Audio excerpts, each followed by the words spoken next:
ጌታችን አላህ ሆይ አንተ በእውቀትህም በራህመትህም ሁሉንም ነገር የሰፋህ ነህ አሉ። የጌታ አላህ እውቀት ያላዳረሰው የፍጥረተ ዓለሙ ክፍል እንደሌለ ሁላ የሱ ራህመትም ያልደረሰው አንድም መኽሉቅ የለም። ሶላታችን ተቀባይነት እንዲኖረው አንዱ ሸርጥ ጧሃራ ነው አይደለ? ጧሃራ ከሌለው ሰውየው ምን እንዳይኖር ያደርገዋል? ሶላት እንዳይኖረው ያደርገዋል። ለሶላቱ መገኘት ጧሃራ ምንድነው? ሸርጥ ነው። አሁንም ላኢላሃ ኢላላህ የሚለው ምስክርነታችን አላህ ዘንድ መቅቡል እንዲሆን ማሟላት ያለብን መስፈርት አለ ነው። ላኢላሃ ኢላላህ የጀነት መክፈቻ ቁልፍ አይደለም እንዴ ተብለው ተጠየቁ። ዋህብ ኢብኑ ሙነቢህ ምን አሉ እሳቸው? ቃለ በላ እንዴታ ነው እንጂ ብቸኛው የጀነት ቁልፍ ላኢላሃ ኢላላህ ነው። ቀጠሉና ግን ምን አሉ? ወላኪን አሉ ነገር ግን ለይሰ ሚፍታሁን ኢላ ለሁ አስናን፣ ምንም አይነት ቁልፍ የለም ጥርስ ያለው ቢሆን እንጂ አሉ። ጥርሱ ያልተሸራረፈ ያልተሰባበረ የሆነ ትክክለኛ ቁልፍ ይዘህ ከሆነ የመጣኸው በሩ ምን ይሆንልሃል? ይከፈትልሃል። ወኢላ ለም ይፍታህ ለክ፣ ካልሆነ አይከፈትልህም አሉ።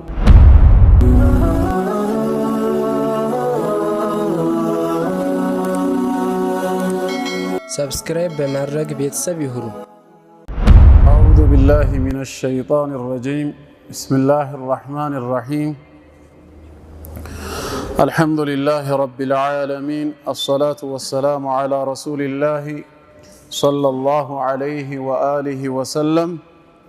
አማ በዕዱ ኪታቡ አድሩሱል ሙሂማ ሊዓመቲል ኡማ ተአሊፍ ሰማሐቱ ሸይኽ العلامة الإمام عبد العزيز بن عبد الله ابن باز رحمه الله رحمة واسعة. إن شاء الله فطاري أملاكاتنا الله فقادك هنا كزاري بمجمر بتكتاتاي سامنتاتوች ይሄን አጠር ያለ ኪታብ እንጀምራለን። ኪታቡ الدروس المهمة ይላል። ወሳኝና አሳሳቢ የሆኑ ትምህርቶች ማለት ነው። ደርስ ማለት ትምህርት ማለት ሲሆን ዱሩስ ከሆነ ደግሞ ጀምዕ ነው፣ ትምህርቶች ይሆናል ማለት ነው። አድሩሱል ሙሂማ ወሳኝና አሳሳቢ አስፈላጊ የሆኑ ትምህርቶች ለማን? ሊዓመቲል ኡማ ለኡማው ወይም ለሙስሊሙ ማህበረሰብ በጠቅላላ ማለት ነው። ለሁሉም የተዘጋጀ ነው። የኪታቡ አዘጋጅም ተአሊፍ ሰማሐቱ ሸይኽ አልዓላማ الإمام عبد العزيز ابن عبد الله ابن باز ተብለው ይጠራሉ። በሂጅራ አቆጣጠር 1330 ላይ ነው የተወለዱት። ዛሬ ስንተኛ ዓመት ላይ ነን? 1445። እሳቸው የተወለዱት 1330 የዛሬ 115 ዓመት ማለት ነው። በዙልሂጃ ወር ላይ ዙልሂጃ ማለት በእስልምና አቆጣጠር ስንተኛ ወር ነው? 12ኛው የመጨረሻ ወር ማለት ነው። በዙልሂጃ በ12ኛው ቀን በ1330 ተወልደዋል። እንደ አውሮፓውያኖች አቆጣጠር በ1912 ኖቬምበር 22 ላይ ማለት ነው። የሞቱት ደግሞ 1420 በሂጅራ አቆጣጠር 1420 ሙሐረም 27 የዛሬ 25 ዓመት ማለት ነው የሞቱት 1420 የተወለዱት 1330 ከሆነ የሞቱት 1420 ስንት ዓመት ኑረዋል? እንደ እስልምናው 90 ዓመት ነው የቆዩት ማለት ነው። እንደ አውሮፓውያኖች አቆጣጠር ደግሞ 1420 የተባለው የሂጅራ አቆጣጠር 1999 ላይ ነው። በ1999 ሜይ 13 ላይ ነው የሞቱት። በነጮቹ ሲቆጠር 2 ዓመት እድሜያቸው ይቀንሳል ማለት ነው።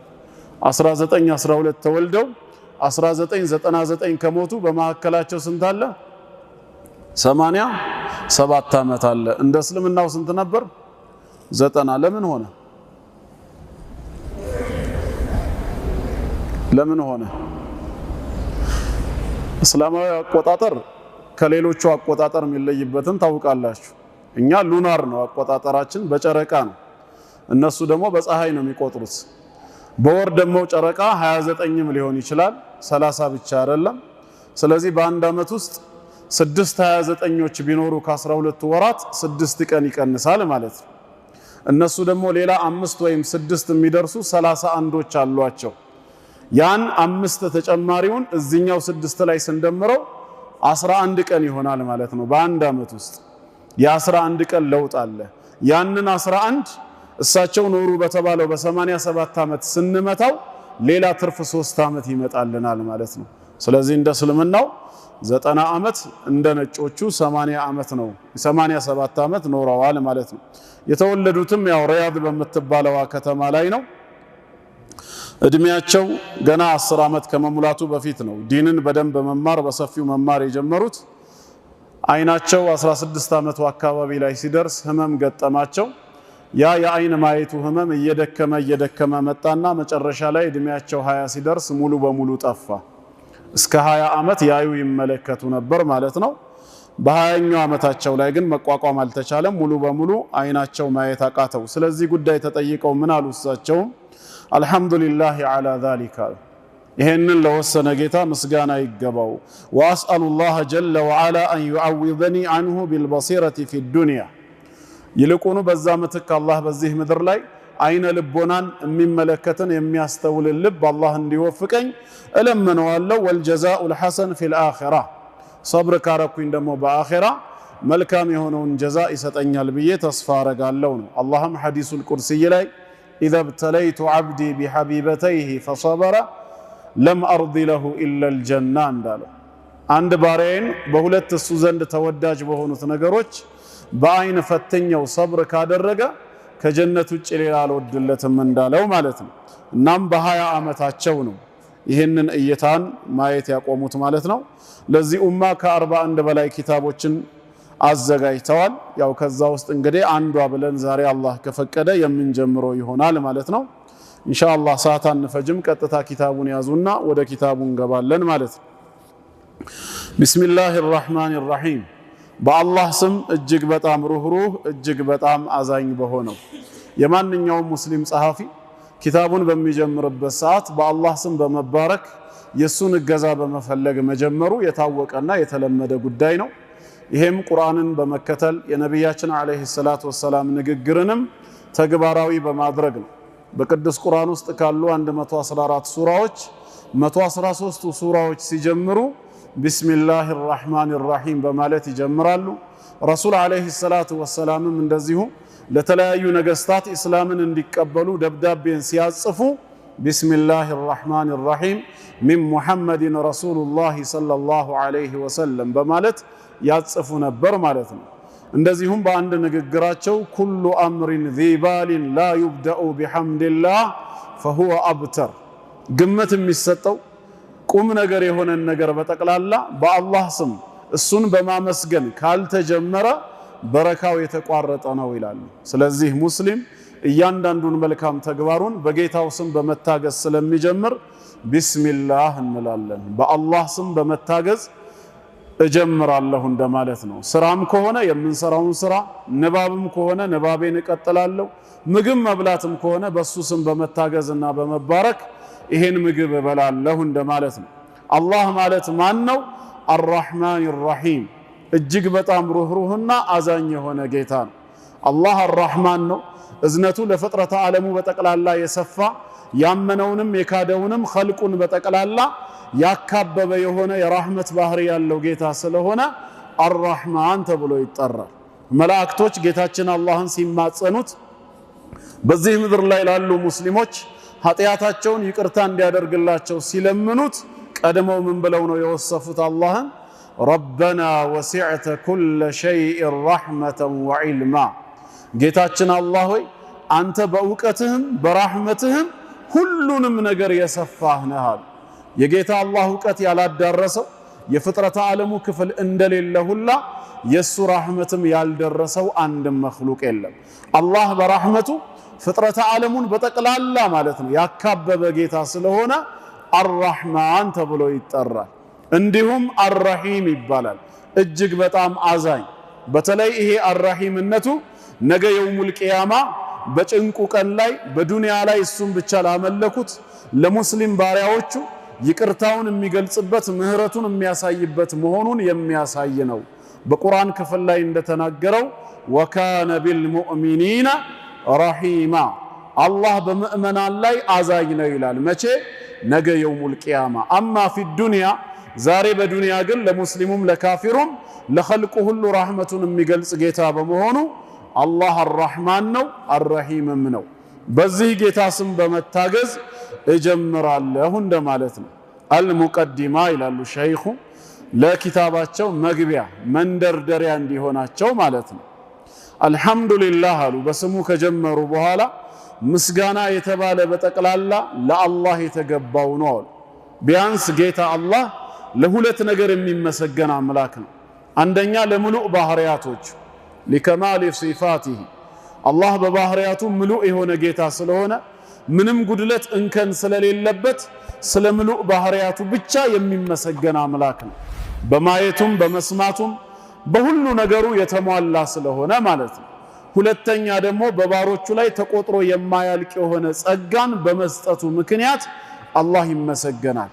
ወአታኩም ሚን ኩሊ ማ ሰአልቱሙህ አላህ ማለት ከጠየቃችሁት ሁሉ የሰጣችሁ ጌታ ነውና ይላል። ስለዚህም አልሐምዱሊላህ ምስጋና የተባለ በጠቅላላ በዋነኝነት ለአላህ የተገባ ነው።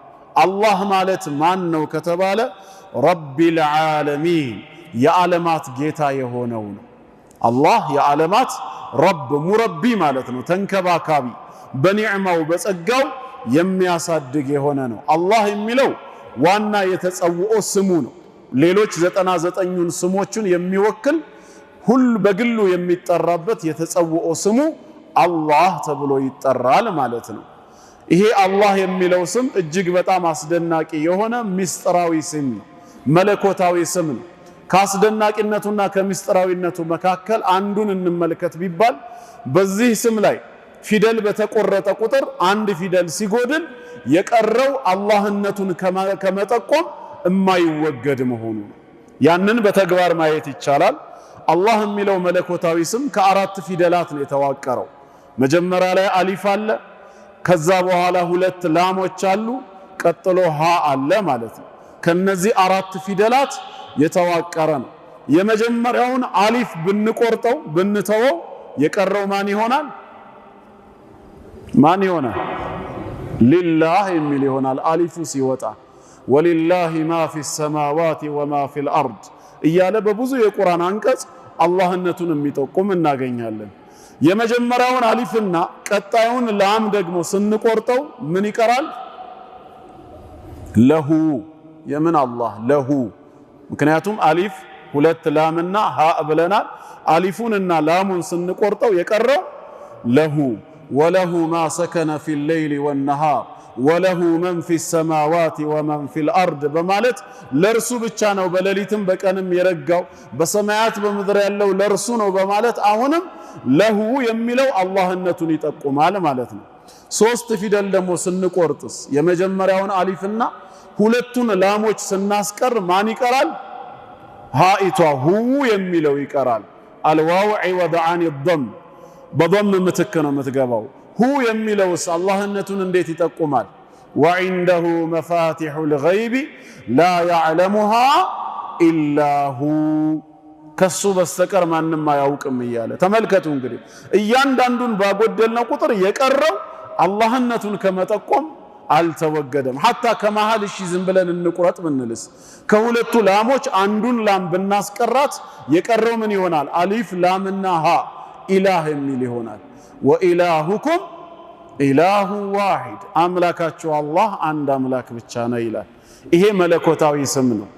እናም አልሐምዱሊላህ ረቢል ዓለሚን የዓለማት ጌታ ለሆነው ለዚህ ጌታ ለአላህ ምስጋና የተገባው ይሁን። ወልዓቂበቱ ሊልሙተቂን ወልዓቂበቱ ፍጻሜዋ መስጉኒቷ መጨረሻ ሁሌም ለማን ነው? ሊልሙተቂን አላህን ለሚጠነቀቁት ነው። በዱንያ ህይወታቸው እያሉ እሱ ያዘዛቸውን በመታዘዝ የከለከላቸውን በመከልከል ጥፋት ላይ ሲወድቁ ደግሞ በተውበት በእስትግፋር ወደ ትክክለኛ ማንነታቸው በመመለስ አላህን ለሚፈሩት ሁሌም ቢሆን ማለት ነው። ዓቂባ ልክ በእኛ ቋንቋ የመጨረሻውን ሳቅ የምንስቀው እኛ ነን የሚባል ቋንቋ አለ። ነገ አኼራ ላይ ወይም ዓቂባ ምስጉኒቷ መጨረሻ ለማን ነው ሲባል ዛሬ በዱንያ ላይ አላህን ለሚፈሩ ሙተቂኖች ለጥንቁቆች ነው። ወሰለላሁ ወሰለመ ዐላ ዐብዲሂ ወሰለላሁ አላህ ሰላቱን ያውርድ ወሰለመ እንዲሁም ሰላሙን በማን ላይ ዐላ ዐብዲሂ በባሪያውና ወረሱሊሂ በመልእክተኛው ነቢይና ሙሐመድን በነቢያችን ሙሐመድ ላይ ያውርድ በሳቸው ላይ ብቻ ሳይሆን ወዐላ አሊሂ በቤተሰቦቻቸውም ላይ እንዲሁም ወአስሓቢሂ በባልደረቦቻቸውም አጅመዒን በሁላቸውም ላይ ያውርዳል። ሰላት እንዴት ነው ከአላህ ዘንድ ሲሆን ማዕናው? እኛም ሰላዋት አውርዱ እንባላለን፣ መላእክትም ሰላዋት ያወርዳሉ። አላህም ወሰለላሁ በሚለው መሰረት ሰላዋት ያወርዳል። ማዕናው አንድ ነው ወይ ሲባል አይደለም። ሰላቱ ከአላህ ዘንድ ከሆነ ቢማዕነ ሰናእ ወራሕማ ይሆናል። አንድ ውዳሴ ነው ትርጉሙ፣ ሁለተኛ ደግሞ ራሕመት እዝነት ነው። ስለዚህ ወሰለላሁ ስንል አላህ ሰላቱን ያወርዳል ማለት ባሪያውን ሙሐመድን ዓለይሂ ሰላቱ ወሰላም በመላእክት ዘንድ ስማቸውን ከፍ እያደረገ ዝናቸውን እያወሳ እሳቸውን ያልቃል ያወድሳል ማለት ነው። ሁለተኛው ትርጉሙ ደግሞ ራሕመት በሚለው ከሄድን አላህ እዝነቱን ወይም ራሕመቱን በሳቸውና በቤተሰባቸው ላይ ያውርድ ማለት ነው። ኢነላሃ ወመላኢከተሁ ዩሰሉነ ዐለ ነቢይ ሲል ማ ማዕና ዩሰሊላህ አላህ ሰላዋት ያወርዳል ማለት ምንድን ነው ከተባለ ያወድሳል፣ እንደዚሁም ራሕመቱን እዝነቱን ይገልጻል። ከመላእክት ዘንድ ከሆነስ ወመላኢከተሁ ብሏል። የመላእክት ሰላት ምንድን ነው? ቢማዕነል ኢስቲግፋር ምህረትን ይጠይቃሉ ማለት ነው። ጌታችን ሆይ እሳቸው የፈጸሙት ስተት ካለ ያንን ስተት በይቅርታ በምህረትህ እለፋቸው በማለት ኢስቲግፋር መጠየቃቸው ሰላት ተብሎ ይጠራል። እኛስ ያ አዩሃ አለዚነ አመኑ ሰሉ ዐለይሂ ተብለን ታዘናል። የዛኔ አላሁመ ሰሊ ዐላ ሙሐመድ ወዐላ አሊ ሙሐመድ እንላለን። ሰላት ከኛ ዘንድ ሲሆን ማዕናው ምንድነው? ቢማዕነ ዱዓ እያረግን ነው ማለት ነው። አላህ ሆይ ውዳሴህንም ራሕመትህንም በሳቸውና በቤተሰቦቻቸው ላይ አውርድ ብለን ዱዓ ማድረጋችን ነው። ሰላት ከአላህ ዘንድ ውዳሴና ራሕመት ነው፣ መላኢካዎች ዘንድ ኢስቲግፋር ነው፣ እኛ ሰዎች ዘንድ ዱዓ ነው ማለት ነው። እንዲሁም ወሰለም ሰላምታውንም ጭምር ሰላቱን ብቻ ሳይሆን ሰላምታውንም ጭምር አውርድ እያልን ነው። ዐላ ዐብዲሂ ወረሱሊሂ በባሪያው ነቢያችን ዓለይሂ ሰላቱ ወሰላም ብቻ ሳይሆኑ ፍጥረታት በጠቅላላ የአላህ ባሪያ ናቸው። በሰማይ ያሉ መላእክቶች በምድር ያሉ ሰዎችም ጅኖችም የአላህ ምንድናቸው? ባሮች ናቸው። ቁርአን በሱረቱ መርየም እንደተናገረው ኢን ኩሉ መን ፊ ሰማዋት ወልአርድ ኢላ አቲ ራሕማን ዐብዳ በሰማያትና በምድር ያለው ሁሉ በጠቅላላ ነገ የትንሣኤ ቀን አራሕማን ዘንድ ባሪያ ሆኖ የሚመጣ እንጂ ሌላ ማንም የለም ባለው መሰረት መላእክትም የአላህ ባሮች ናቸው፣ ሰዎችም የአላህ ባሮች ናቸው፣ ጂኖችም የአላህ ባሮች ናቸው። ስለዚህም ዐላ ዐብዲሂ አለ ወረሱሊሂ ከኛ ለየት የሚያደርጋቸው መልእክተኛ መሆናቸው አላህ ለመልእክተኝነት ለዓለም ሕዝብ ስለላካቸው ነቢይና ሙሐመድን ወዐላ አሊሂ በቤተሰቦቻቸውም ወአስሓቢሂ እሳቸውን በተከተሉ ባልደረቦችም አጅመዒን በሁላቸውም ላይ አማ ባዕዱ አሉ። ከዛም ሸይኹ ቀጥለው ከዚህ በኋላ ማለት ነው አይ ባዕደል በስመለቲ ወልሐምዱሊላህ ወሰላቱ ወሰላሙ ዐላ ረሱሊላህ ቢስሚላህ ብዬ በጌታዬ ስም ከጀመርኩኝ ለሱ ምስጋና ካቀረብኩኝና በመልእክተኛውና በቤተሰቦቻቸው ላይ ሰላዋትን ካወረድኩ በኋላ እንደማለት ነው። ልክኛ ደብዳቤ ስንጽፍ ከዚህ በኋላ የማማክርህ ጉዳይ ቢኖር እንደሚከተለው ይሆናል የምንለው አማ ባዕድ ይላል። ከዚህ በኋላ فهذه አሉ ሸይኹ ይህቺ ከሊማቱ ቃላቶች ናቸው ሙጀዘቱን አጠር ተደርገው የቀረቡ በጣም ያልተለጠጠ ያልሰፋ እጥር ምጥን ተደርጎ የቀረበ ነው። በምን ዙሪያ? ፊ በያኒ በማብራሪያት ዙሪያ። በምን ማብራሪያ? ባዕድ ማ የጅብ ከፊል በእኛ ላይ ግዳጅ የሚሆነውን አን ያዕሪፈሁ ልዓመቱ አጠቃላይ ማህበረሰቡ ሊያውቀው ግድ የሚለውን አን ዲን ልእስላም ስለ እስልምና ሃይማኖት ማህበረሰቡ ኡማው ሊያውቀው የሚገባውን የተወሰነ የሚያብራራ ነው።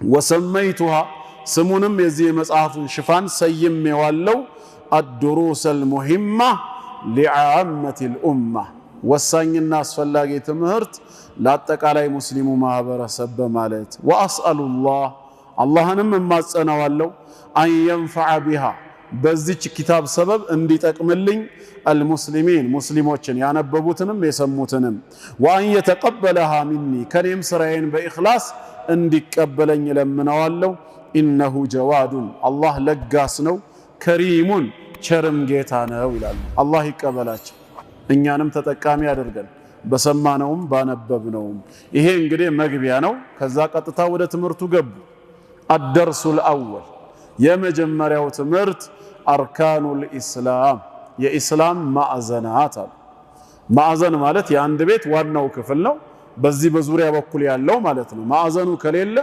የቤቱ መሰረትም አይኖርም ጣራዎቹም ይረግፋሉ እስልምናም የቆመባቸው ዋና ዋና ማዕዘናት አሉ እነሱን ነው የሚያብራሩት በያኑ አርካኒል ኢስላሚል ኸምሰቲ አምስቱን የእስልምና ማዕዘናት ማብራሪያ እንሰጥበታለን ወአወሉሃ ከአምስቱ የመጀመሪያውና ወአዕዘሙሃ ትልቁ ማን ነው ከተባለ ሸሃደቱ አላ ኢላሃ ኢላላህ ወአነ ሙሐመደን ረሱሉላህ ይሄ የመጀመሪያው ሸሃደቱ ምስክርነት መስጠት ነው ምስክርነት ማለት በልብህ ያመንክበትን ስለ ጉዳዩ በቂ ዕውቀትና ግንዛቤ ያለህን ነገር በአንደበትህ መመስከር ማለት ነው ሰውየው በልቡ ካላመነ ዝም ብሎ በመላሱ ቢናገር ምስክርነቱ ተቀባይነት የለው ሸሃዳው መቅቡል የሚሆነው ያመነበትንና ያወቀውን በአንደበቱ የሚመሰክር ሰው ለዚህ ማረጋገጫው የሙናፊቆች ጉዳይ ነው ሱረቱል ሙናፊቁን ላይ ጌታችን አላህ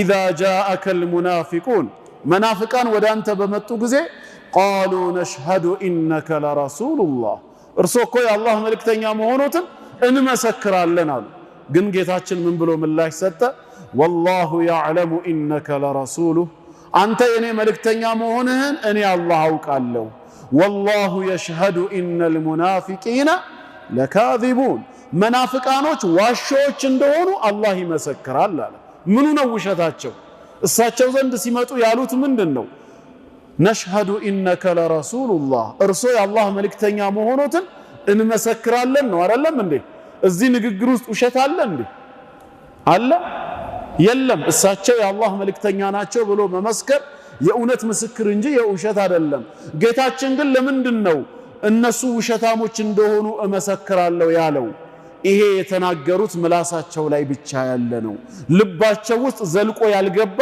ያላመኑበት ጉዳይ ነው ስለዚህ ዛሬም ሸሃዳው ትክክል እንዲሆን የሚፈልግ ሰው ከልቡ ያመነበትን ያወቀውን ነው እንጂ ውስጡ አምኖ ያልተቀበለውን በምላሱ ላኢላሃ ኢላላህ ቢልም አይሰራም ከአምስቱ የእስልምና ማዕዘናት አንዱ ሸሃደቱ መመስከር ነው ሲባል አን ዒልሚን ወኢማኒን አውቀንም አምነንም የሚለው ግድ ነው ግልጽ ነው ካላወቅን ስለምን መሰክረው ነገር ግንዛቤ ከሌለን ምን ይያልን እንደሆነ አናውቅም ማለት ነው አንድ ሰው መጥቶ ላኢላሃ ኢላላህ ሲል ቢያንስ ጁምለተን በጥቅሉ ምን ይያለ እንደሆነ ሊገባው ይገባል ላኢላሃ ኢላላህ የሚለው ዱዓ ነው ኢስቲግፋር ነው ምርቃት ነው ስድብ ነው ወይስ የእምነት ምስክርነት ቃል ነው ማወቅ አለበት እንዲሁም ደግሞ ካወቀ ልቡ አምኖ መቀበል አለበት የዛኔ አንደበቱ ሲመሰክር ትክክለኛ ሸሃዳ ይባላል ሸሃደቱ መመስከር ነው ምን ብለን አንላ በፍጹም የለም ኢላሃ አምልኮ የሚገባው አምላክ ኢላላህ ከአላህ በስተቀር ላ ኢላሃ ኢላላህ ማለት ላ ማዕቡደ ሐቀን ኢላላህ ከአላህ በስተቀር በእውነት የሚመለክ ሌላ አምላክ የለም ብሎ በልብ በማመን በአንደበት መመስከር ነው ወአነ ሙሐመደን ነቢያችን ሙሐመድ አለይሂ ሰላቱ ወሰላምም ረሱሉላህ የአላህ መልእክተኛ መሆናቸውን አምኖ መመስከር ነው ይሄ የመጀመሪያው ከአምስቱ የእስልምና ማዕዘናት ቀዳሚውና ትልቁ ነው بشرح معانيها ስለዚህ ማዕናውን ትርጓሜውን የተወሰነ በማብራራት ለሰዎች ትምርቱ ይሰጣል ከምን ጋራ مع بيان ከማብራራት ጋራ شروط لا اله الا الله የላ ኢላሃ ኢላላህ ሽሩጥ መሟላት ያለባቸው መስፈርት ፕሪኮንዲሽኖች ምን እንደሆኑ ከማብራራት ጋር አሉ። እንደዛ ካሉ ሸይኹ እኛም ወደ ጉዳዩ እንገባና ፈማ ማዕና ላ ኢላሃ ኢላላህ ላ ኢላሃ ኢላላህ ማለት ምንድነው ማዕናው? ወንድሞች ትኩረታችሁ ከኔ ጋር ይሁን። ላ ኢላሃ ኢላላህ የሚለውን ትክክለኛ ፍቺውን ማዕናውን ማወቃችን ከብዙ ስህተቶች ይጠብቀናል። ሳናውቅ ሽርክ ላይ ከመውደቅ ይታደገናል። ላ ኢላሃ ኢላላህ የሚለው ቃል ትክክለኛ ፍቺው ከአላህ በስተቀር በእውነት የሚመለክ ሌላ አምላክ የለም ማለት ነው። አንድ ሙስሊም ላ ኢላሃ ኢላላህ ብሎ መሰከረ ማለት ከጌታው ከአላህ ጋር ሁለት ቃል ኪዳን ገባ ማለት ነው። የመጀመሪያው ቃል ኪዳን ይሄንን ምስክርነት ከሰጠበት ጊዜ አንስቶ እስኪሞት ድረስ ባለው ቀሪ የህይወት ዘመኑ አላህን ብቻ ሊገዛ እርሱን ብቻ ሊያመልክ ቃል መግባቱ ሲሆን፣ ሁለተኛው ቃል ኪዳን ደግሞ ከአላህ ውጭ በሚመለኩ ነገራት ራሱን ሊያገልና ሊያርቅ ሊክድባቸው። ምክንያቱም ላ ኢላሃ የሚለው የመጀመሪያው ቃል ይሄንን ያሳያል። ላ ማለት የለም ማለት ነው። ነፍይ ነው፣ አግላይ ውድቅ የሚያደርግ ነው። ምንድነው የሌለው ብለን ስንጠይቅ ኢላህ ይለናል። ኢላህ ማለት አልማዕቡድ ማለት ነው፣ የሚመለክ። ስለዚህ ላ ኢላሃ ስንል የሚመለክ አምልኮ የሚገባው በፍጹም የለም እያልን ነው። ይሄ እምነት ነው ክህደት ነው? ምንድነው ወንድሞች? አምልኮ የሚገባው የለም ማለት እምነት ነው ክህደት ነው?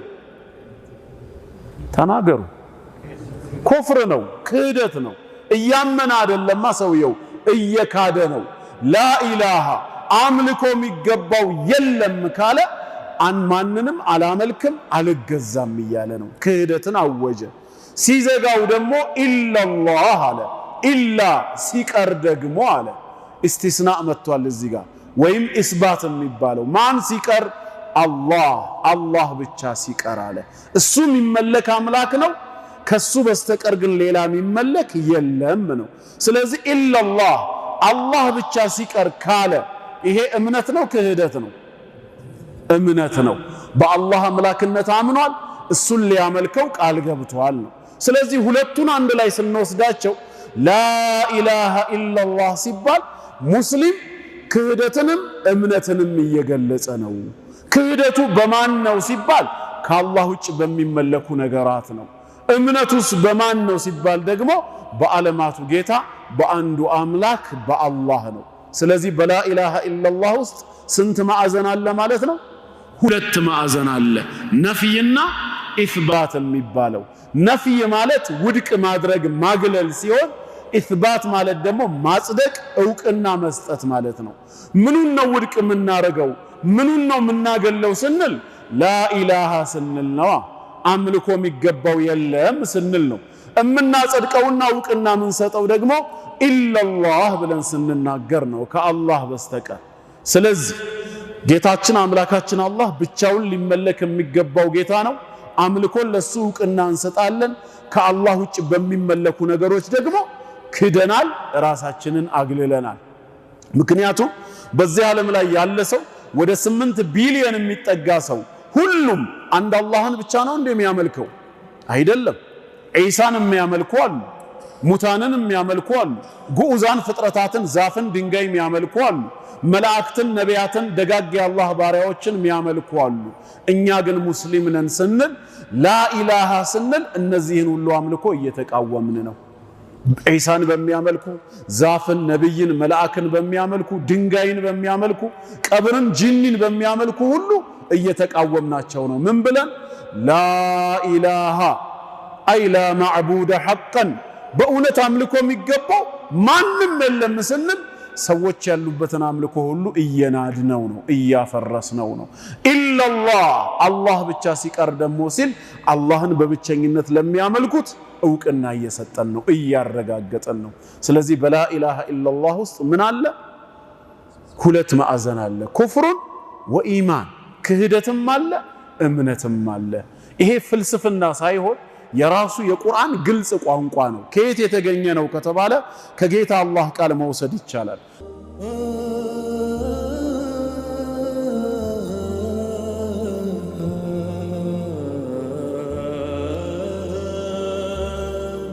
ጌታችን በሱረቱል በቀራ ምዕራፍ 2 ቁጥር 256 ላይ በግልጽ ቋንቋ ይነግረናል። ምንድነው ያለው? ከአየቱል ኩርሲይ ቀጥሎ ያለው 256ኛው አየት ላ ኢክራሃ ፊዲን፣ በሃይማኖት ማስገደድ የለም ይላል። ሙስሊም ያልሆነ ሰው የእስልምናን ሃይማኖት ያለ ምርጫው ያለ ፍላጎቱ እንዲቀበል ማስገደድ አይቻልም። ለምን? ምክንያቱም ቀድ ተበየነ ሩሽዱ ሚነል ገይ፣ ቀጥተኛው መንገድ ከጥመት ጎዳናዎች በርግጥም ተገልጿል፣ ተብራርቷል። ንጹህ አእምሮ ያለው ማሰብ የሚችል ሰው መስማት የሚችል ጆሮ ያለው ኢስላም ሐቅ መሆኑን ለመረዳት እስከ ማስገደድ ደረጃ የሚያደርሰው ነገር የለም። ከፀሐይ በላይ ግልጽ የሆነ የደመቀ እውነት ነው። ቅናቸው መንገድ ከጥሜቱ ተገልጿል፣ ተብራርቷል። ስለዚህ ከዚህ በኋላ ይሄንን ነፃ ፍቃዱን ተጠቅሞ ፈመን የክፉር ቢጣጉት፣ በጣዖታት የሚክድ ሰውና ወዩእሚን ቢላህ፣ በጌታው በአላህ የሚያምን የሆነ ሰው ፈቀድ እስተምሰከ ቢልዑርወቲል ውፍቃ፣ በእርግጥም አስተማማኝ የሆነቿን ጠንካራይቱን ዘለበት በእጁ ጨብጧል። ለንፊሷመ ለሃ፣ ምንም መበጠስ የሌላት ጀነት የምታደርሰው። ወላሁ ሰሚዑን ዓሊም፣ አላህ የባሮቹን ንግግር ሰሚ፣ ሁኔታቸውን ድርጊታቸውንም አዋቂ ጌታ ነው ይላል። ስለዚህ በዚህ የቁርአን አንቀጽ መሰረት ፈመን የክፉር ቢጣጉት፣ በጣዖታት የሚክድ ሰውና ወዩእሚን ቢላህ፣ በአላህ የሚያምን አለ። በአላህ ከማመን ጎን ለጎን በምን መካድ ያስፈልጋል?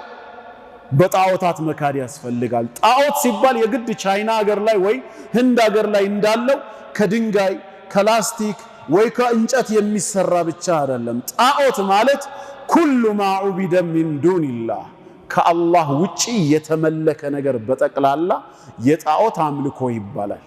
ተመላኪው በጉዳዩ ላይ ካልተስማማ ባላየው ባላወቀው ነገር ከሆነ የተመለከው እሱ ጣዖት አይባልም።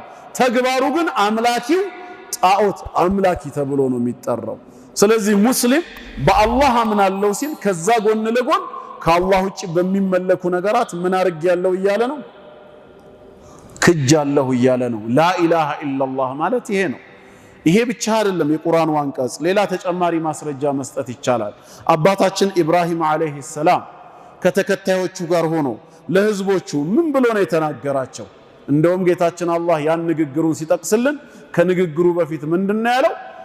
በኢብራሂም መከተል ለናንተ አርአያ ሞዴል አላችሁ ነው ያለው። የቱ ጋር ከተባለ በሱረቱል ሙምተሂና ምዕራፍ 60 አንቀጽ 4 ላይ ቀድ ካነት ለኩም ኡስወቱን ሐሰና ይላል ጌታችን። የአላህን ቃል አዳምጡ ምን እንደሚል። ቀድ ካነት ለኩም፣ በርግጥም ለናንተ አላችሁ ይላል። ኡስወቱን ሐሰና፣ ጥሩ የሆነ አርአያ መልካም ሞዴል አላችሁ ከተከተላችሁ አለ። በማን? ፊ ኢብራሂም ወለዚነ መዐህ፣ በኢብራሂምና በነዚያ ከእርሱ ጋር አብረው ባሉ ሙእሚኖች። ምናቸው ነው አርአያ የሚሆነን ሞዴል አድርገን የምንወስደው ስንል ኢዝ ቃሉ ሊቀውሚሂም፣ ለህዝቦቻቸው እንዲህ ባሉ ጊዜ አስታውሱ አለ። ይሄ ነው አርአያነቱ። ምን አሉ ለህዝቦቻቸው? ኢና ቡራአኡ ሚንኩም፣ እኛ ከእናንተ አምልኮ የጸዳነን አሉ። በራ አድርገዋል።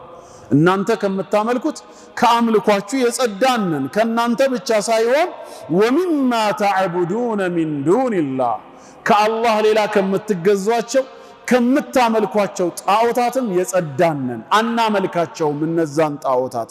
እንደውም ከፈርና ቢኩም፣ ከፈርና ነው ያሉት። ምን ሆነናል አሉ ኢብራሂምና ተከታዮቹ? ከፈርና ከፍረናል እኮ ነው ያሉት። አምነናል አይደለም። ከፈርና ከፍረናል። ግን የከፈርነው በጌታችን ሳይሆን ቢኩም፣ በእናንተ ያሰተ አምልኮ ከፍረናል፣ አንቀበለውም። እናንተ ያላችሁበትን የአምልኮ መንገድ አምልኮ ነው ብለን አላመንም። ስላላመንን ምን ሆነናል? ከፈርና ቢኩም፣ በእናንተ አምልኮ ክደናል። ክህደትንም ማወጅ ግድ ነው። ከዛም ቀጠሉና ምን አሉ? ወበዳ፣ ከዚህ በኋላ ይፋ ወጥቷል ተገልጿል አሉ። ምን? በይነና ወበይነኩም፣ በእኛ በሙስሊሞችና በእናንተ በሙሽሪኮች በካፊሮች መካከል አልዓዳወቱ፣ ጠላትነት ይፋ ወጥቷል። ወልበግዳኡ፣ ጥላቻም እንደዚሁ ተገልጿል። ጠላት አድርገን ነው የምንይዛችሁ፣ ከልባችን ነው አምርረንም የምንጠላችሁ። አበደን፣ ለዘላለሙ ነው። ታዲያ ይሄ ጥላቻና ጠላትነት ወደ ፍቅርና ወደ ወዳጅነት የሚቀየረው ግን አንድ ነገር ስታረጉ ብቻ ነው። እሱም ሐታ ቱእሚኑ ቢላሂ ወህዳ በአንድ አላህ በብቸኝነቱ እስክታምኑ ድረስ። እያጋራችሁበት ጣዖታትን እየተገዛችሁ ወዳጅነት የለም ነው። ስለዚህ ከዚህ አየት ምን ተረዳ? ኢብራሂም አለይሂ ሰላም ከተከታዮቹ ጋር በጌታ አላህ ማመኑን ብቻ ሳይሆን የጠቀሰው ከአላህ ውጭ በሚመለኩ ነገሮች ክጃለው ብሎ ክህደትንም ነው ያወጀው። እኛም ይሄንን ማድረግ አለብን። ጌታችን ፈመን የክፉር ቢጣጉት ያለው ይሄንን ነው፣ በጣዖታት የሚክድ ሰው። ሌላ እንጨምር ማስረጃ ዊትር እንዲሆን ማለት ነው ደሊልነቱ። ሌላ ተጨማሪ ለዚህ ማስረጃ ምን አለ ሲባል ሱረቱ አልአዕራፍ ቁጥር 7 ላይ ሁድ አለይሂ ሰላም ወደ ህዝቦቹ ተልኮ ያ ቀውም ይዕቡዱላህ ማለኩም ሚን ኢላሂን ገይሩ አላህን ተገዙ ከሱ ውጭ ለእናንተ የሚመለክ አምላክ የላችሁም ነበር ያላቸው። ከዚህ ከላ ኢላሃ ኢላላህ ጥሪው የሁድ ህዝቦች ምንድን ነበር የተረዱት? ሱረቱል አዕራፍ ቁጥር 7 ላይ መልሳቸው ለኛ ትልቅ ማስረጃ ነው። ቃሉ እነሱም አሉት ይላል የተቃውሞ ምላሽ ሲያሰሙት አጂእተና ደግሞ ወደኛ መጣህብን እንዴ አሉት። ምን ይዞ? ሊነዕቡደላህ ዋህዳህ አንድ አላህን በብቸኝነት እንድንገዛ። ሌላስ? ወነዘረ ማ ካነ ያዕቡዱ አባኡና አባቶቻችን ሲያመልኳቸው ሲገዟቸው የነበሩትን ደግሞ እንድንተዋሉ። ሁድ ላኢላሃ ኢላላህ በሉ ነው ያላቸው። እነሱ ከዚህ ጥሪ ሁለት ነገር ተረዱ። አንደኛ አላህን በብቸኝነት እንዲገዙ እሱ እንደጠራቸው፣ ሁለተኛስ እስከ ዛሬ ሲያመልኳቸው የነበሩ አባቶቻቸው የሚገዟቸውን የሐሰት አማልክት እንዲርቁ። ይሄ ነው እንግዲህ። ስለዚህ በላኢላሃ ኢላላህ ውስጥ ሁለት መስፈርት አለ። ነፍይና ኢስባት ወይም ኩፍርና ኢማን ተብሎ ሲገለጽ ሙስሊም አላህን እዚህ ጋር እየተገዛ እያመለከ እዚህ ጋር ደግሞ ከአላህ ውጭ ላለ አካል ዒባዳን አሳልፎ ከሰጠ ለቀብር ወይ ለዛፍ ወይ ለድንጋይ ምኑ ሙስሊም ሆነ?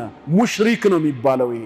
ምክንያቱም ሙሽሪክ ማለት የሚያጋራ ሼር የሚያደርግ የሚያካፍል ማለት ነው። ለአላህ የሰጠውን ዒባዳ ከአላህ ውጭ ላለ አካል ሄዶ የተወሰነ ከሰጠ ምን እያደረገ ነው ሰውየው? እያጋራ እያካፈለ ነው። በአረብኛ ቋንቋ ሙሽሪክ ሆነ ማለት ነው ሰውየው አጋሪ። ወይ ደግሞ በተቃራኒው አላህንም አይገዛም ከአላህ ውጭ ያለንም አያመልክም፣ ምንም ያመልከው አምላክ የለውም። አሁንም ሙስሊም አይባልም። ይሄ ምን ይባላል? ሙልሂድ እምነት አልባ ኤቲስት ተብሎ ይጠራል ማለት ነው። ታዲያ ከነዚህ ከሁለቱ ግሩፖች ወጣ ባለመልኩ ሙስሊም የሚባለው ማን ነው ስንል አላህን ያመልካል ይገዛል፣ ከአላህ ውጭ ያሉ አምልኮቶችን ግን ይክዳል፣ ከነሱ ይርቃል። ላኢላሃ ኢላላህ ይሄንን ነው ሁለቱም ይዘው። መልእክቱ ግልጽ መሰለኝ። ሸይኹም እንግዲህ የጀመሩት እዛ ጋ ነው። አሁን ወደ ኪታቡ ስትመለሱ ወማዕናሃ ማዕናው ትርጓሜው አሉ ላኢላሃ የሚለው ናፊየን አግላይ ነው አሉ። ምንን ያገላል? ጀሚዐ ማ ዩዕበዱ የሚመለክን በጠቅላላ ሚን ዱንላህ ከአላህ ሌላ ከሱ ውጭ የሚመለኩትን ሁሉ ላኢላሃ የሚለው ናፊ አግላይ ነው፣ አይገባቸውም እያለ ነው። አንድ ሰው መጥቶ ኢየሱስ ጌታ ነው ያድናል አምላክ ነው ቢልህ ላኢላሃ ካልከው ምን አልከው ማለት ነው? አፈረስክበት። በፍጹም አምልኮ አይገባውም ነው፣ እዛ ውስጥ ይካተታልና ማለት ነው።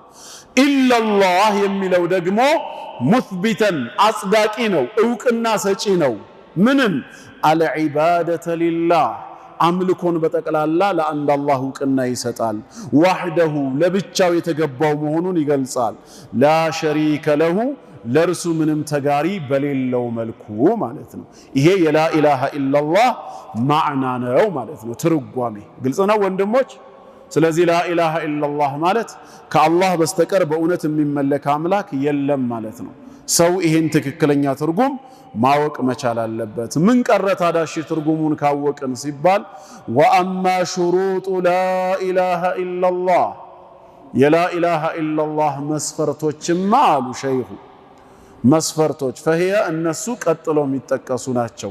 መስፈርት ማለት ግዴታ ሊሟላ የሚገባ ፕሪኮንዲሽን ቅድመ ዝግጅት ማለት ነው። በአረብኛው ቋንቋ ሸርጥ ማለት ማ የልዘሙ ሚን ዐደሚሂ ልዐደሙ ወላ የልዘሙ ሚን ውጁዲሂ ውጁድ ይባላል። አለመገኘቱ መስፈርቱ አለመሟላቱ የተፈለገውን ነገር የሚያስቀር እንዳይገኝ እንቅፋት የሚሆን ነገር ማለት ነው። ለምሳሌ ሶላታችን ተቀባይነት እንዲኖረው አንዱ ሸርጥ ጧሃራ ነው አይደለም? ጧሃራ ከሌለው ሰውየው ምን እንዳይኖር ያደርገዋል? ሶላት እንዳይኖረው ያደርገዋል። ለሶላቱ መገኘት ጧሃራ ምንድነው? ሸርጥ ነው። አሁንም ላኢላሃ ኢላላህ የሚለው ምስክርነታችን አላህ ዘንድ መቅቡል እንዲሆን ማሟላት ያለብን መስፈርት አለ ነው። እነዛን መስፈርቶች አንድ ሁለት ብለን ከማየታችን በፊት መስፈርት ራሱ እንዳለው የኢስላም ሊቃውንቶች የገለጹትን አንድ የሶስቱን ሊቃውንት ምሳሌ ልንገራችሁ። አንደኛው ሐሰኑል በስሪ ናቸው፣ ታቢዒዩ ረሂመሁላህ። ቂለ ሊልሐሰን ኢማም ሐሰኑል በስሪ ረሂመሁላህ ተባሉ፣ ኢነ ኡናሰን የቁሉነ መን ቃለ ላኢላሃ ኢላላህ ደኸለል ጀና። ላኢላሃ ኢላላህ ያለ ሰው ቀጥታ ጀነት ገባ እያሉ ሰዎች ይናገራሉ። በዚህ ጉዳይ እርሶ ምን ይላሉ ሲሏቸው ምን አሉ እሳቸውም? ፈቃል ኢማም ሐሰኑል በስሪ ረሂመሁላህ መን ቃለ ላኢላሃ ኢላላህ ላኢላሃ ኢላላህ ያለ ሰው ፈአዳ ሐቀሃ ወፈርደሃ መብቷንና ግዳጆቿንም አብሮ ያሟላ የፈጸመ ከሆነ ደኸለል ጀና እውነት ነው ጀነት ገባ። ላኢላሃ ኢላላህ ንግግሩ ብቻ ሳይሆን ሊሟሉላት የሚገቡ መብቶች ግዳጆች እንዳሏት ያሳያል ማለት ነው። ይሄን ማን የዘገበው? ኢብኑ ረጀቡል ሐንበሊ ረሂመሁላህ ከሊመቱል ኢኽላስ በሚለው ኪታባቸው ገጽ 11 ላይ የዘገቡት ነው። ሁለተኛ ደግሞ ምሳሌ ወህብ ኢብኑ ሙነቢህ። ወህብ ኢብኑ ሙነቢህ ማለት ታቢዒ ነው፣ ከሰሃባ ዘመን በኋላ የመጣ ነው። ወቂለ ሊወህብ ኢብኑ ሙነቢህ ረሂመሁላህ አለይሰ ላኢላሃ ኢላላህ ሚፍታሑል ጀና፣ ላኢላሃ ኢላላህ የጀነት መክፈቻ ቁልፍ አይደለም እንዴ ተብለው ተጠየቁ። ወህብ ኢብኑ ሙነቢህ ምን አሉ እሳቸው? ቃለ በላ እንዴታ ነው እንጂ ብቸኛው የጀነት ቁልፍ ላኢላሃ ኢላላህ ነው። ቀጠሉና ግን ምን አሉ? ወላኪን አሉ ነገር ግን ለይሰ ሚፍታሑን ኢላ ለሁ አስናን፣ ምንም አይነት ቁልፍ የለም ጥርስ ያለው ቢሆን እንጂ አሉ። ማንኛውም ቁልፍ ምን አለው? ጥርስ አለው። ስለዚህ ፈኢን ጂእተ ቢሚፍታሕን ለሁ አስናን ፉቲሐ ለክ፣ ጥርሱ ያልተሸራረፈ ያልተሰባበረ የሆነ ትክክለኛ ቁልፍ ይዘህ ከሆነ የመጣኸው በሩ ምን ይሆንልሃል? ይከፈትልሃል። ወኢላ ለም ይፍታሕ ለክ፣ ካልሆነ አይከፈትልህም አሉ። ስለዚህ ምን መሆን አለበት? ላኢላሃ ኢላላህ የተጠበቀ እንዲሆን ጥርሶቹን አሟሉ እያሉን፣ ቁልፉ ብቻ አይደለም ጥርሱ። መስፈርት የሚለውን በተለያየ ቋንቋ እንዴት እንደሚገልጹት ይሁ። ሶስተኛው ደግሞ ኢማም ሰመርቀንዲ ረሂመሁላህ ኪታብ ተንቢሁል ጋፊሊን በሚለው ኪታባቸው ላይ ሰመርቀንዲ ምንድን ነው ያሉት? ላኢላሃ ኢላላህ ሚፍታሑል ጀና፣ ላኢላሃ ኢላላህ የጀነት ቁልፍ ነው። ወላኪነል ሚፍታሕ፣ ነገር ግን ማንኛውም ቁልፍ ላቡደ ለሁ ሚነል አስናን፣ ጥርስ ሊኖረው ግድ ነው፣ ያለሱ ቅሮት የለውም። ሐታ የፍተሒል ባብ፣ በሩን በአግባቡ እስኪከፍት ድረስ።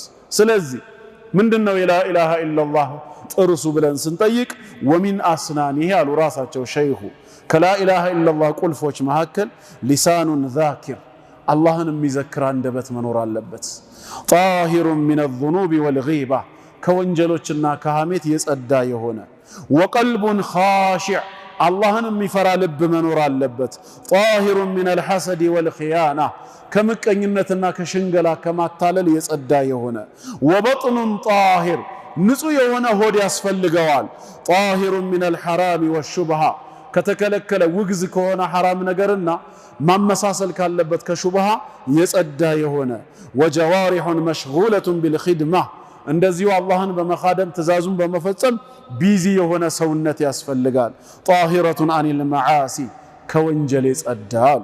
ይሄ ተንቢሁል ጋፊሊን የሚለው ኪታባቸው ገጽ 195 ላይ የዘገቡት ነው። ከነዚህ ተነስተን ላኢላሃ ኢላላህ ሊሟሉ የሚገቡ መስፈርቶች አሉት። መላስ ላይ ብቻ ማለቱ ብቻውን በቂ አይደለም ነው። ይበልጥ እያንዳንዱን መስፈርት እያነሳን ማስረጃውን በምናይበት ጊዜ ደግሞ ይገለጽልናል።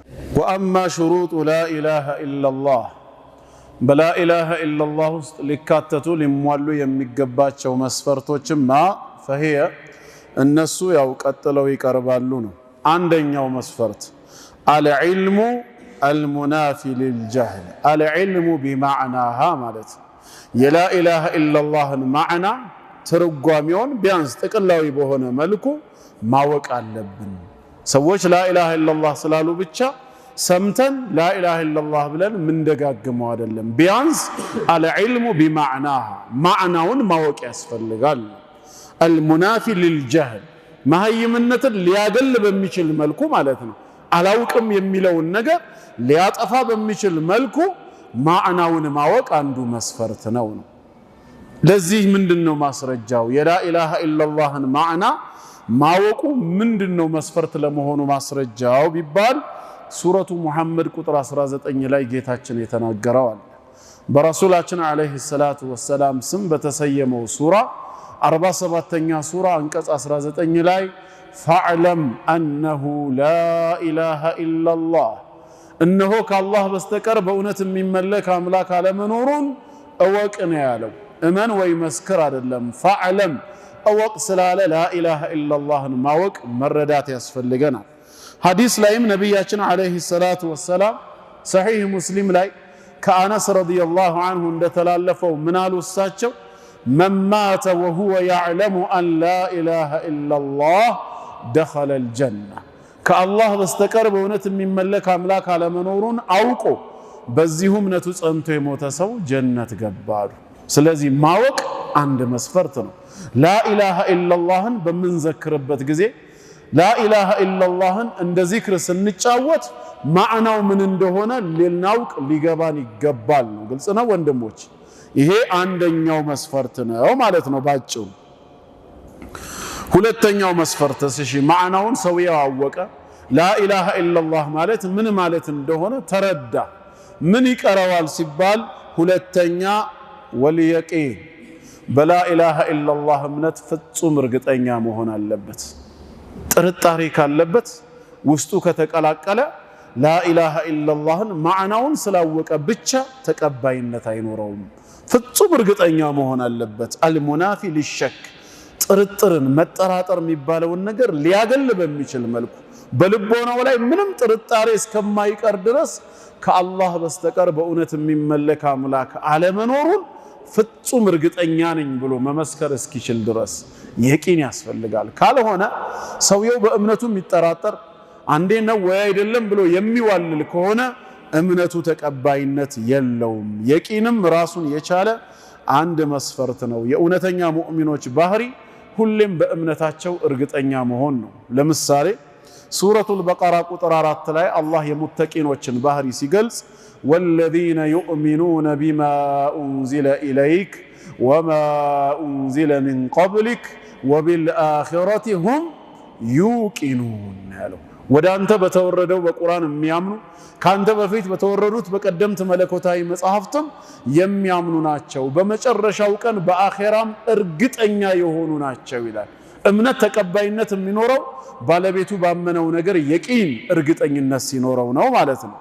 እውነተኛ ሙእሚኖች እንደማይጠራጠሩ ሱረቱ አልአንፋል ላይም ጌታችን ገልጾልናል። አንቀጽ 2 ላይ ኢነመል ሙእሚኑን አማኞች ማለት አለ እነማን እንደሆኑ ሲነግረን አለዚነ አመኑ ቢላሂ ወረሱሊሂ እነዚያ በአላህና በመልእክተኛው ያመኑ ናቸው።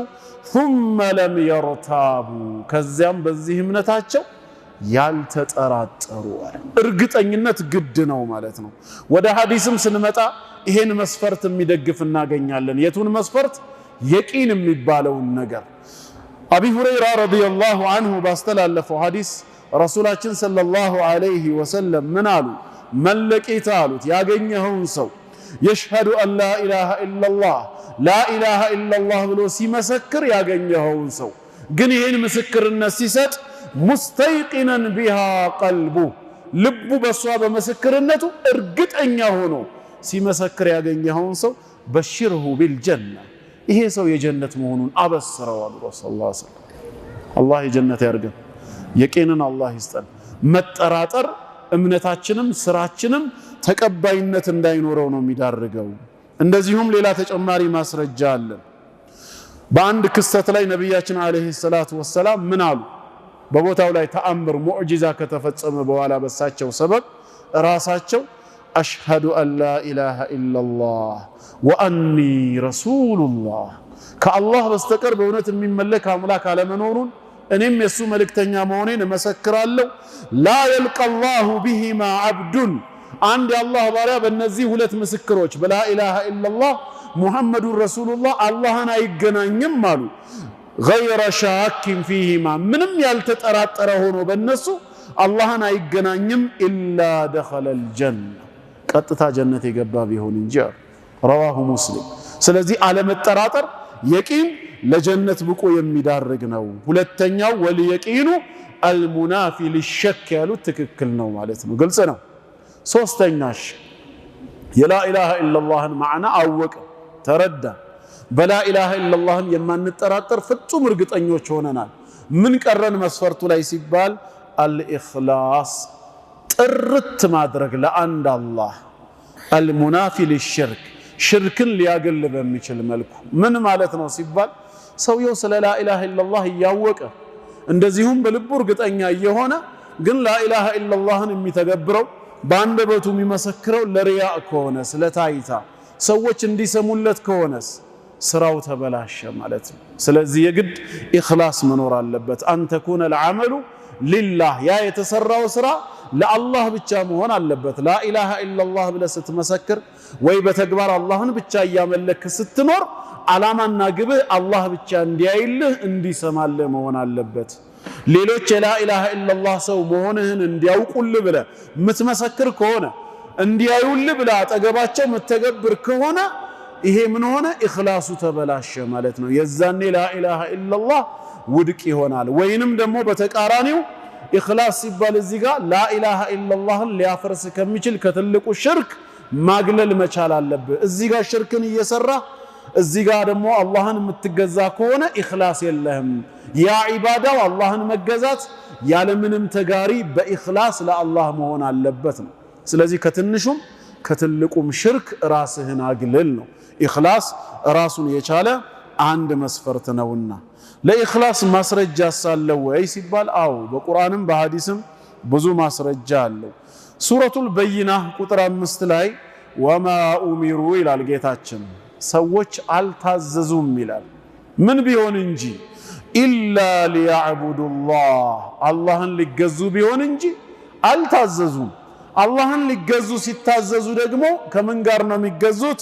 ሙኽሊሲን ጥርት አድርገው እሱም ብቻ ሳያጋሩበት፣ ለሁዲን ሃይማኖትን ህግና ስርዓትን ከሱ በኩል በመጣላቸው መልኩ ለርሱ ብቻ አድርገው ሌላው ፈላስፋ ወይ መንግስታት ወይንም ደግሞ ሌሎች ምሁራንን ባዮች ባመጡልን ህግ ሳይሆን አላህ ራሱ በደነገገው ህግ ሃይማኖትን ለሱ አድርገን በኢኽላስ ልንገዛው እንጂ አልታዘዝንም ካለ ኢኽላስ በዒባዳ በላ ኢላሃ ኢላላህ ውስጥ ወሳኝ ነው ማለት ነው። ከሐዲስም ማስረጃ አለን። በቡኻሪና ሙስሊም የተዘገበ ዘገባ ነው። ነቢያችን አለይሂ ሰላቱ ወሰላም ምን ይላሉ? ፈኢነ አላህ ቀድ ሐረመ ዐለ ናር አላህ በእሳት ላይ እርም አረገባት፣ እንዳትበላው እንዳትነካው ሐራም አደረገባት እሳት ላይ። ማንን እንዳትበላው? መን ቃለ ላ ኢላሃ ኢላላህ የብተጊ ቢዛሊከ ወጅሀ አላህ ላ ኢላሃ ኢላላህ ያለን ሰው ግን ይህንን ሲል የብተጊ ቢዛሊክ በዚህ ምስክርነቱ የሚፈልግ ሆኖ ወጅሀ አላህ የጌታውን የአላህን ፊት በላ ኢላሃ ኢላላህ ምስክርነቱ አላህን ብቻ ነው መፈለግ ያለበት። ምድራዊ ጥቅም ከፈለገ ሰዎች እንዲያዩለት እንዲሰሙት ብሎ ከከጀለ ይበላሻል ማለት ነው። ያ እንዳይበላሽ የአላህ ፊት ብቻ መፈለግ አለበት። ያ ደግሞ ምን ይባላል? ኢኽላስ ተብሎ ይጠራል። ከዚህ ተነስተን ነው ይሄም ራሱን የቻለ መስፈርት ነው የሚባለው ነው። አቢ ሁረይራ ረዲየላሁ ዐንሁ አንዴ ረሱል ሰለላሁ ዐለይሂ ወሰለም ጠየቃቸው። መን አስዓዱ ናሱ ቢሸፋዓቲከ ያ ረሱለላህ ዐለይሂ ሰላቱ ወሰላም፣ ነገ በጭንቁ ቀን በየውሙል ቂያማ በርሶ ሸፋዓ በርሶ ምልጃ ነጃ የሚወጣው ከሰዎች መካከል እድለኛ ደስተኛ የሚሆነው ማንኛው ነው አላቸው። ለቀድ ظነንቱ ያ አባ ሁረይራ አን ላ የስአሉኒ አን ሃዛል ሐዲስ አወሉ ሚንክ። አባ ሁረይራ ወይ ስለዚህ ሐዲስ ካንተ በፊት ማንም ሰው ቀድሞ እንደማይጠይቀኝ እኔም ገምቼ ነበር ሊማ ረአይቱ ሚን ሒርሲከ ሊልሐዲስ ለሐዲስ ካለህ ጉጉት የተነሳ ያን በማየቴ አሁን ወደ ምላሹ ስገባ እንደ ጥያቄህ መሰረት አስአዱ ናሱ ቢሸፋዓቲ በኔ ምልጃ የውሙል ቂያማ በዕለተ ትንሣኤ እድለኛ የሚሆኑት ማናቸው አሉ መን ቃለ ላ ኢላሃ ኢላላህ ኻሊሰን ሚን ቀልቢሂ አሉ ላ ኢላሃ ኢላላህን ከንጹህ ልቡ በኢኽላስ የሚመሰክር ነው ብለዋል። ስለዚህ ኢኽላስ የሚባለው ነገር ምንድነው? አንድ ራሱን የቻለ መስፈርት ነው ማለት ነው። አራተኛ ሌላውስ ቀጣዩ ምንድነው? የላ ኢላሃ ኢላላህን ማዕና አወቅን፣ እርግጠኛም ሆነናል፣ አልተጠራጠርንም። በኢኽላስም ነው የምንናገረው የምንተገብረው፣ ሪያ የለብንም። ምን ይቀራል ሲባል ወሲድቅ እውነተኛ መሆን፣ እውነት ብሎ መቀበል። አልሙናፊ ሊልከዚብ ማስተባበልን ማስዋሸትን ሊያርቅ በሚችል መልኩ የጉዳዩን እውነተኝነት አምኖ መቀበል። አንዳንዶቹ የላ ኢላሃ ኢላላህን ማዕና እያወቁ እርግጠኛም እየሆኑ ነገር ግን አንቀበልም ብለው የሚመልሱ አሉ። አንተ ከነሱ ለመለየት ከተፈለገ ሲድቅ ወሳኝነት አለው። እውነተኛ መሆን አለብህ ከቀልብ ማለት ነው። አለበዛ ከቀልብ እውነተኛ ካልሆንክ እንዲሁ ዋሾ የምትሆን ከሆነ ከመናፍቃን ጎራ ትመደባለህ። ምክንያቱም ላኢላሃ ኢላላህ ብለህ መስክረሃል፣ ማዕናው ገብቶሃል፣ ከአላህ ሌላ አምላክ እንደሌለ እርግጠኛ ሆነሃል። እውነት ብሎ ለመቀበል ሲድቅ ለማለት ግን ልብ ከከለከለውስ ምን ይጠቅመሃል? ከሙናፊቆቹ በምን ትለያለህ? እነሱም እኮ ላኢላሃ ኢላላህ ይላሉ። ወሚነ ናሲ መን የቁሉ ይላል ጌታችን አላህ። ከሰዎች መካከል የሚሉ የሚመሰክሩ አሉ። አመና ቢላሂ ወቢልየውሚል አኺሪ በአላህና በመጨረሻው ቀን አምነናል የሚሉ አሉ። ወማ ሁም ቢሙእሚኒን ግን አማኝ አይደሉም ይለናል። አንድ ሰው በአላህና በመጨረሻ ቀን ካመነ አማኝ ነው ወይስ አይደለም?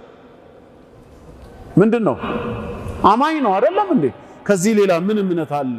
ጌታችን ግን ወማ ሁም ቢሙእሚኒን አማኝ አይደሉም እኮ እያለን ነው። እነሱ ምን እያሉ? አመና ቢላሂ ወቢልየውሚል አኺሪ እያሉ። ለምን ሲባል እኛ ቃላቸውን የሰማነው አምነናል ማለታቸውን ነው። ይሄ ኢማን ግን እውነት ብለው እንዳልተቀበሉት ወደ ውስጥ እንዳልገባ አላህ ስላወቀ አማኞች አይደሉም። ንግግራቸውስ ዩኻዲዑን አላህን ለማታለል የሞከሩበት ነው። እንዲሁም ወለነዛን ያመኑትን ብሎ ይቀጥላል። እኛ ከነሱ እንዳንመደብ ሲድቅ የሚለው አንድ መስፈርት ነው። ቁርአን ላይ በግልጽ የተቀመጠ አለ። ከነቢያችን አለይሂ ሰላቱ ወሰላም ሐዲስም እንደዚሁ ብንወስድ ምን ይላሉ? ረሱል አለይሂ ሰላቱ ወሰላም ሰሂህ አልቡኻሪና ሙስሊም ላይ የተዘገበ ነው። ማ ሚን አሐድን ይላሉ አንድም ሰው የለም የሽሀዱ አን ላ ኢላሃ ኢላላህ ከአላህ በስተቀር በእውነት የሚመለክ አምላክ የለም ብሎ የሚመሰክር ወአነ ሙሐመደን ረሱሉላህ ነቢ ሙሐመድ አለይሂ ሰላቱ ወሰላም የአላህ መልእክተኛ ናቸው ብሎ የሚመሰክር የለም ሲድቀን ሚን ቀልቢህ አሉ። ከልቡ እውነተኛ ሆኖ ምላሱ ላይ ብቻ ሳይሆን ከልቡ ሲድቀን ሚን ቀልቢህ የሚመሰክር የለም ኢላ ሐረመሁ ዐለ ናር አላህ እሳት እንዳይበላው በእሳት ላይ እርም ቢያረገው እንጂ ይላል። ሲድቅ ወሳኝነት አለው። በሌላ ሐዲሳቸውም ምን አሉ? አብሽሩ ሁላችሁም ይሄን መልካም የምስራች ውሰዱ፣ ወበሽሩ መን ወራአኩም ከኋላችሁ ለሚመጡትም አበስሩ፣ መልካም የምስራችሁን ንገሩ። ምን ብላችሁ? አነሁ መን ሸሂደ አን ላ ኢላሃ ኢላላህ ከአላህ በስተቀር በእውነት የሚመለክ አምላክ የለም የሚለውን የምስክርነትን ቃል የመሰከረ ሰው ሷዲቀን ቢሃ እውነተኛ ሆኖ ከሆነ ደኸለል ጀና ሰውየው የት ገባ? ጀነት ገባ። ስለዚህ ቢያንስ ዛሬ ያየነው ከአንድ እስከ አራት ያሉትን መስፈርት ልንረሳ አይገባም። ላኢላሃ ኢላላህ የሚል ሙስሊም ምን እያለ እንደሆነ ማዕናው ሊገባው ይገባል። በመሰከረው ነገር ፍጹም እርግጠኛ መሆን አለበት፣ ጥርጣሬን ከልብ አስወግዶ። እንደዚሁም ደግሞ ኢኽላስ የጌታውን ፊት ፈልጎ ነው እንጂ የዱንያ ጥቅም ፈልጎ መሆን የለበትም።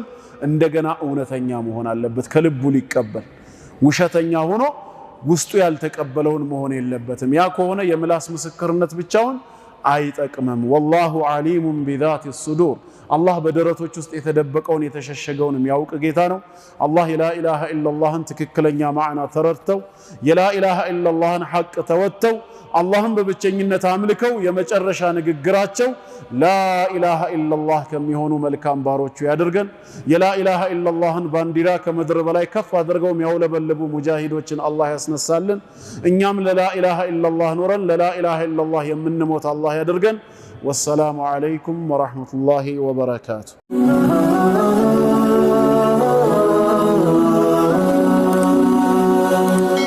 ሰብስክራይብ በማድረግ ቤተሰብ ይሁኑ።